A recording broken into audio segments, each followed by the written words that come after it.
कानपुर के दामाद। इस पृथ्वी पर कानपुर नाम का एक शहर है। यदि संयोगवश आपकी ससुराल कानपुर हो गई, तब आपके एडजस्ट करने के तरीके संसार से बिल्कुल भिन्न होंगे।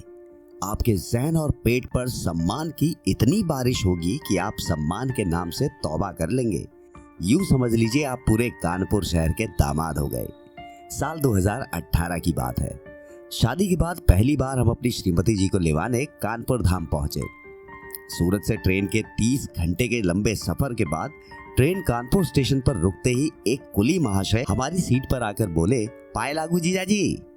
इससे पहले हम समझ पाए कि लाल ड्रेस वाले साले साहब हमारी शादी में क्यों नहीं दिखे। इतने में एक और नए साले साहब प्लेटफॉर्म पर उतरते ही चाय लेकर हाजिर। असल में हमारे ओरिजिनल साले साहब ने कुली से लेकर स्टॉल वाले को हमारे चेहरे, मोहरे, कैबिन और सीट नंबर के साथ एक्स्ट्रा टिप दे रखी थी कि हमारे जीजाजी आ रहे हैं, जरा ध्यान रखना, समझे। इतने में हमारे ओरिजिनल साले साहब बाहें फैलाए 4-5 चेलो चपाटों के साथ प्रकट हुए। मुंह में पान मसाला दबाए लपके, पाए लागे जीजाजी कहते हुए कि चारों तरफ फिजा में पान मसाले, गुटके और केसरी तंबाकू की गंध भरी सांसें छा गई। स्टेशन से बाहर पैर रखते ही ड्राइवर लखन की पिचकारी और पाए लागू जीजाजी से स्वागत हुआ। अब इतना सब होते होते हमें अपनी उम्र पर शक होने लगा कि भाई हम 26 के हैं या 62 के। मगर ये तो अभी शुरुआत थी। जॉइंट फैमिली भी माशाअल्लाह डायनासोर जैसी जॉइंट थी।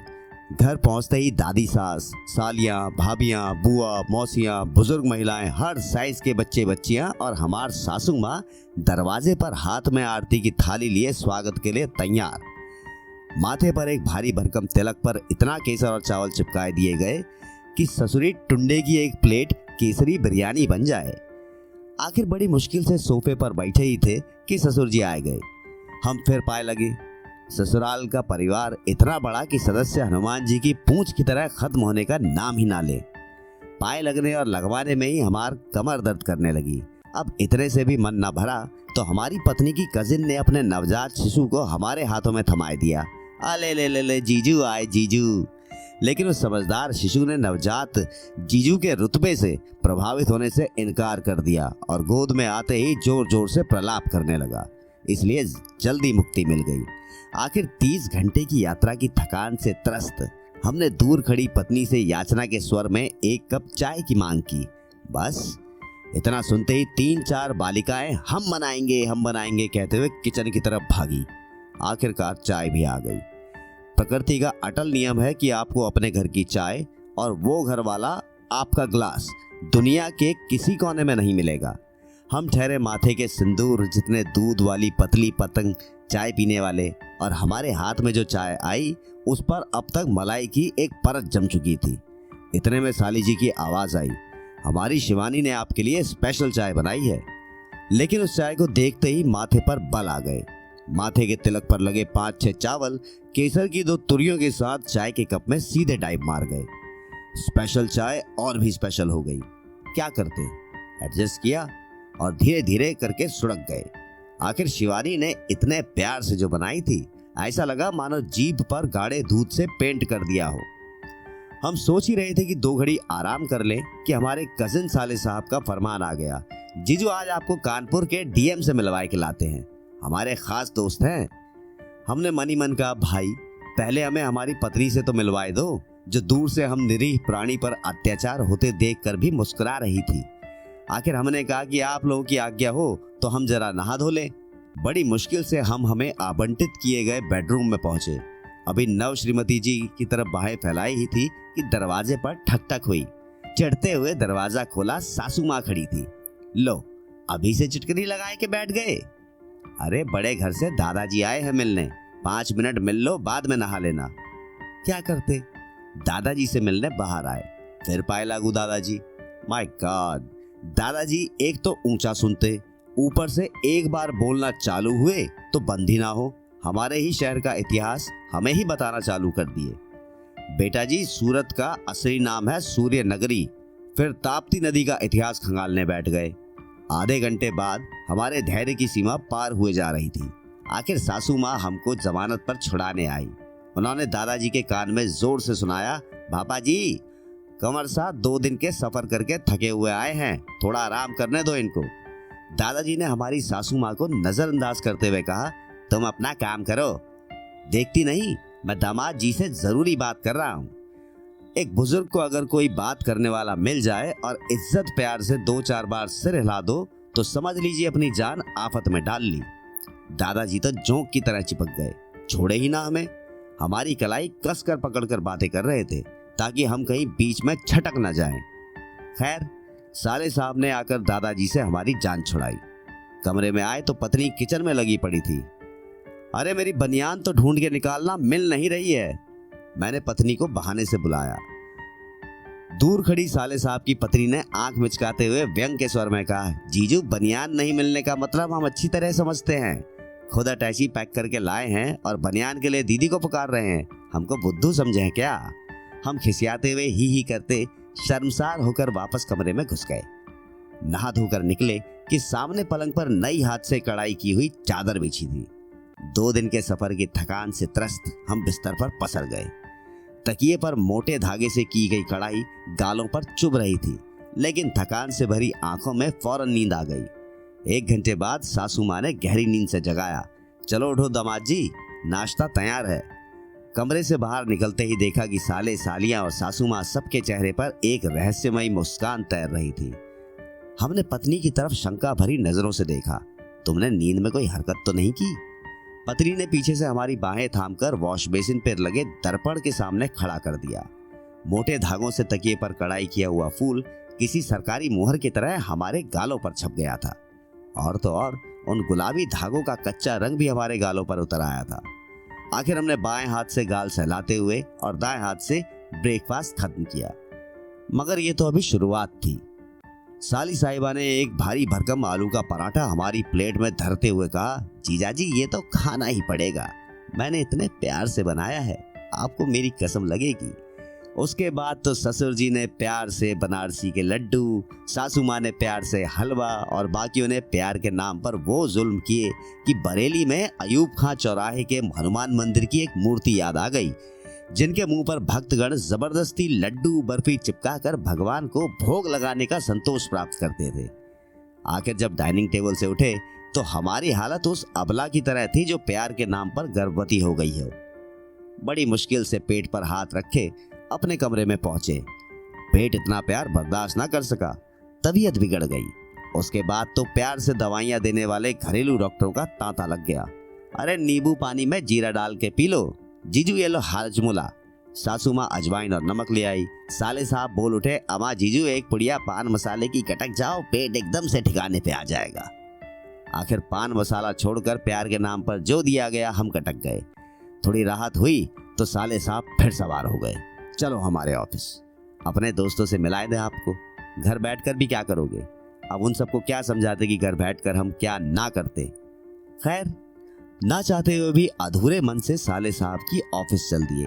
नयागंज अजीबोगरीब बाजार था। रास्ते के दोनों तरफ रसोई में प्रयोग होने वाले मसाले से लेकर हर चीज की बोरियों के ढेर लगे थे। साले साहब लाल मिर्च की मंडी से गुजरते हुए किसी गाइड की तरह मिर्च की तरह तरह की नस्लों से यूं परिचय करवा रहे थे जैसे मिर्चें नहीं राष्ट्रपति भवन के मुगल गार्डन में फूलों की प्रजातियां हों। ये देखो जीजू, ये गुंटूर की मिर्च है, इसका असर अगले दिन सुबह पता चलता है। इधर हमें छींके चालू हुई तो बंदी ना हो। शुक्र है साले साहब का इलायची का कारोबार था, मिर्च का नहीं। उसके बाद साले साहब के दोस्तों से मुलाकातों का सिलसिला चालू हुआ। हर दूसरा दोस्त अपने निचले होठ को दिवाली के दिए की तरह मोड़े यूं बात कर रहा था जैसे मुर्गा बांग देने से पहले सर उठाता है। ये सब मुंह में पान मसाले का अमूल्य तरल पदार्थ मुंह से बाहर ना गिर जाए उसकी सुरक्षा के लिए था। हालांकि कुछ जिंदा दिल दोस्तों ने हमारे सम्मान में साइड में पिचकारी मारते हुए उस अमूल्य तरल पदार्थ का त्याग किया। कानपुर में लोगों में अद्भुत सेंस ऑफ ह्यूमर और चतुराई भरे वन लाइनर सही समय पर दागने की जन्मजात प्रतिभा है, ये उस दिन पता चला। शाम को किचन मसाले की पोटली बने घर पहुंचे तो श्रीमती जी ने दूर धकेलते हुए कहा, पहले नहाकर चेंज करके आओ, तुमसे मसालों की महक आ रही है। साले साहब की पत्नी ने आंख मारते हुए श्रीमती को छेड़ा, दीदी एक बार स्पाइसी जीजाजी को भी टेस्ट करके देख लो। मगर टेस्ट करने की नौबत ही नहीं आई। रात 12 बजे तक साले सालियां और बच्चे हमारे बेडरूम में अड्डा जमाए गप्पे मारते रहे। हमने कई बार नकली उबासियां लेते हुए इशारा किया कि अब उठो भी, लेकिन कोई हिलने का नाम ही ना ले। आखिर रात 1 बजे बड़ी मुश्किल से सब उठे तो हमारी हालत उस नववधू की तरह थी जो सुहाग रात में थकी हारी नींद के झोंके खा रही हो। अगले दिन सुबह साले साहब हमें कार में बिठाकर बोले, चलो आज आपको एक हस्ती से मिलवाते हैं। हमारे सम्मान में कानपुर के कथित गुटखा किंग से यह बताते हुए मिलवाया गया कि ये हमारा परम सौभाग्य था कि किंग साहब उस दिन कानपुर में थे, वरना इनका एक पैर स्विट्जरलैंड में होता है, दूसरा लंदन में। इसी तरह हमारे साले साहब ने हमको जबरदस्ती सम्मानित करने शहर के डीएम, राजनीतिक और धनिक लोगों के घर ऑफिस में ले गए। अरे बिज्जू, अचानक कैसे आना हुआ भाई? कुछ ने पूछा। अरे वो जीजा जी आए हुए थे सूरत से, पहली बार आए हैं, सोचा आपको मिलवाते चले। इतना शुक्र है कि कानपुर में जीजा नाम के प्राणी को हर जगह खास मान सम्मान मिलता है, सो हमें भी मिला। अपने दिमाग को एडजस्ट करते हुए अपने आप को जबरदस्ती धन्य मानने को बाध्य हुए। हमारे अंदर सम्मान ऐसे ठूस ठूस कर भरा गया जैसे किसी बोरी में कागज की रद्दी पैरों से दबा दबा के भरी जाती है। हमने सुन रखा था कि मछली और मेहमान तीसरे दिन बदबू देने लगते हैं, सो हम एडवांस में तीसरे दिन की वापसी की टिकट करवा के आए थे। आखिर तीसरे दिन हमारी सपत्नीक सप्रेम विदाई हुई। सबने मिलकर बेटी के लिए आंसू बहाए और हमारे लिए एक कॉमन शिकायत, जीजू मजा नहीं आया, अभी आए और अभी चल दिए, पता भी नहीं चला। अगली बार कम से कम 1 हफ्ता लेकर आना। कानपुर स्टेशन पर पहुंचकर पता चला कि ट्रेन 8 घंटे लेट है। मजबूरी में घर वापस आना पड़ा। परिवार के सदस्य बेचारे सोते से उठे। सबके होठों पर एक फीकी मुस्कान थी, चेहरे पर साफ लिखा था, अतिथि तुम क्यों वापस आए। आखिर सबको 8 घंटे तक हमारे सम्मान की सजा देकर हम फिर स्टेशन पहुंचे। रेलवे स्टेशन पर रखी वजन करने की मशीन बता रही थी कि पिछले 3 दिनों में हमारे सम्मान में 3 किलो वृद्धि हो चुकी है। आखिर ट्रेन आ ही गई। प्रथम श्रेणी के साधारण डिब्बे में सामान रखा। पांव पसार कर लेटे ही थे कि टीटी महाशय ने कैबिन का दरवाजा खटखटाया। ऐसा है कि फला शहर के फला विधायक और नेता अलीगढ़ तक जा रहे हैं, तो तब तक आपको एडजस्ट करना पड़ेगा। इससे पहले कि हम कुछ कहें, एक खादी कुर्ताधारी नेताजी अपने 4-5 चमचों के साथ हमारी आरक्षित सीटों पर जम गए। श्रीमती बेचारी घबरा के खिड़की के पास सिमट कर बैठ गई। अपनी ही आरक्षित सीटों पर हम किसी चोर की तरह दुबक कर बैठे थे। 4-5 चमचे नेताजी की आओ भगत और उनका गुणगान करने में लगे थे, और नेताजी किसी महाराजा की अदा में मानो किसी सिंहासन पर बैठे थे। उनकी एक आवाज पर टीटी से लेकर अटेंडेंट तक उनकी सेवा में जी सर कहते हुए हाजिर हो जाता। उत्तर प्रदेश में जन्म लेने का अनुभव काम आया। बिना कोई विरोध किए हम दोनों पति पत्नी बिल्कुल चुपचाप सिकुड़ के बैठे रहे। ट्रेन कानपुर छोड़ चुकी थी। हमारा दामाद होने का नशा धीरे धीरे उतरने लगा था। हमारे सामने हमारे सीनियर देश के दामाद जो विराजमान थे। दोस्तों, कहानी थोड़ी लंबी थी, मगर अगर आप मजे लेके सुनेंगे ऐसी कहानियां तो मजा बहुत आएगा। जरा फील कीजिए और कहानी के कैरेक्टरों को पकड़ने की कोशिश कीजिए। ऐसी ही कहानियां और सुनने के लिए इस चैनल को सब्सक्राइब करें, और अगर आपको कहानी पसंद आई है और थोड़ा कानपुरिया कोई दोस्त है आपका, तो उसके नाम पे शेयर जरूर कीजिएगा।